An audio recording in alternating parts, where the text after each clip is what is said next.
పిలిచావు కదా వచ్చాను. నీ కన్నీరు చూసి కూడా అమ్మని ఎలా ఊరుకోమంటావు? ఎన్నాళ్లని ఒంటరిగా పోరాడతావు? ఎన్నాళ్లని నీ గుండెల్లో బాధను దాచుకుని పైకి నవ్వుతూ కనిపిస్తావు? అందరూ ఉన్నా ఎవరూ లేరన్న నీ ఆవేదన నాకు తెలుసు. నువ్వు పడుతున్న కష్టం, పడుతున్న అవమానాలు అన్నీ నా దృష్టిలో ఉన్నాయి. కాని ఒక్కటి గుర్తుంచుకో, చీకటి తర్వాత వెలుగురాక తప్పదు. సింహం వెనక్కి తగ్గింది అంటే అది ఓడిపోయినట్టు కాదు, వేటను మొదలుపెట్టబోతున్నట్టు.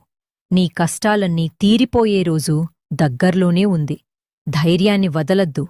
నీ వెనుక నేనున్నాను. నమ్మకమే నీ బలం.